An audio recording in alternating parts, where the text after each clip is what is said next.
Assalamualaikum warahmatullahi wabarakatuh. Perkenalkan, nama saya Gilang Aditya. Eh, saya dari kelompok 4. Di sini saya akan membacakan beberapa materi kami yang berjudul Model EDI. Adapun eh, teman-teman saya dari kelompok 4 yang pertama yaitu Alexius Manan, Muhammad Ramadan, Afnes, dan Violin. Oke, kita masuk ke pengertian apa itu model EDI. Model EDI adalah salah satu metode pengembangan pembelajaran Instructional Design Model yang digunakan untuk membuat proses belajar menjadi lebih terarah, terukur, dan efektif. Model ini dikembangkan oleh Florida State University pada tahun 1975 untuk membantu merancang sistem pembelajaran bagi militer Amerika Serikat, namun sekarang digunakan secara luas di dunia pendidikan dan penelitian. Assalamualaikum warahmatullahi wabarakatuh. Perkenalkan, nama saya Muhammad Ramadan dengan NIM 23044111325. Di sini saya akan menjelaskan tentang tahapan model EDI yang pertama, yaitu model EDI adalah model yang membantu kita merancang pembelajaran dari awal sampai akhir dengan langkah-langkah yang sistematis.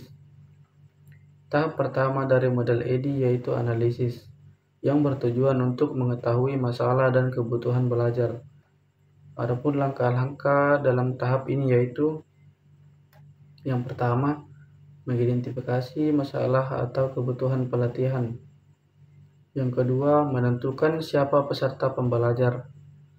Yang ketiga, menganalisis kemampuan awal dan kendala seperti waktu, biaya, dan fasilitas.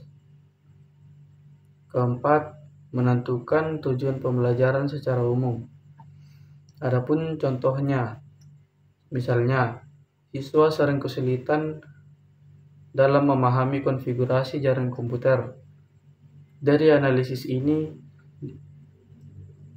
diketahui bahwa mereka butuh pelatihan berbasis praktik langsung. Baik, terima kasih. Saya atas nama Alexius Manan dengan NIM 23044111673. Selanjutnya di sini saya akan menjelaskan tahapan model ID yang kedua. Tahapan yang kedua ini masuk pada tahapan desain atau perancangan. Tujuan dari tahapan ini yaitu membuat dan merancang pembelajaran yang jelas dan terstruktur.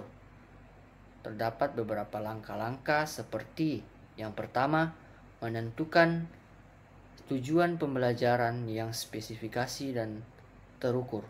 Kemudian yang kedua, memilih metode pembelajaran yang cocok. Contohnya, ceramah, praktik, diskusi, e-learning, dan lain-lainnya. Kemudian yang ketiga, menyusun alur atau urutan materi dari mudah ke sulit. Lalu yang keempat, mendesain alat evaluasi seperti kuis, tugas, dan tes. Yang kelima, membuat rancangan tampilan media atau storyboard pembelajaran. Baik, itu yang dapat saya jelaskan. Selanjutnya saya berikan kepada teman saya. Baik, perkenalkan, nama saya Afnes dengan akhiran NIM 487.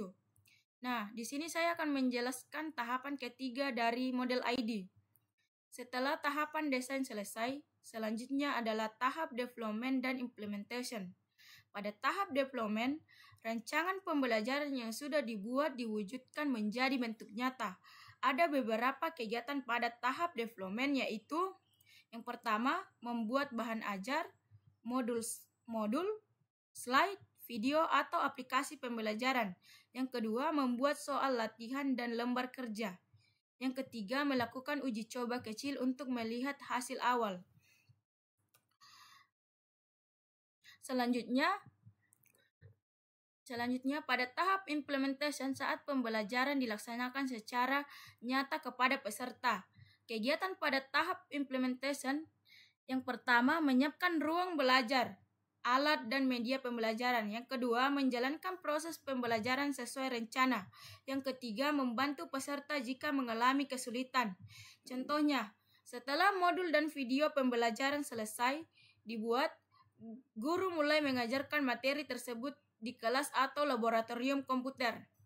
Terima kasih. Saya atas nama Violin dengan akhiran NIM 389.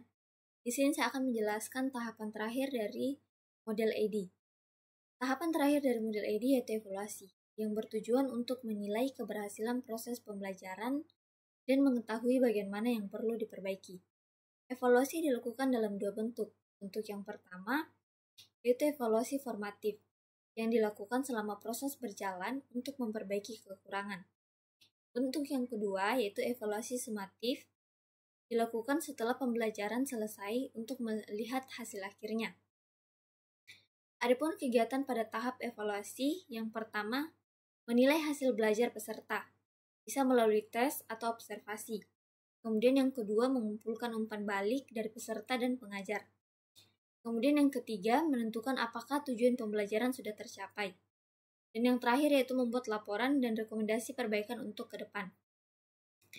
Adapun contohnya, jika dari hasil tes banyak peserta yang belum paham, maka materi atau metode pengajaran perlu diperbaiki di tahap berikutnya. Demikianlah pembahasan kami tentang model AD, di mana dari tahap analisis hingga evaluasi. Setiap langkah memiliki peran penting dalam menghasilkan pembelajaran yang efektif. Melalui model ini, kita belajar bahwa proses belajar yang baik memerlukan perencanaan dan evaluasi yang matang. Sekian dan terima kasih.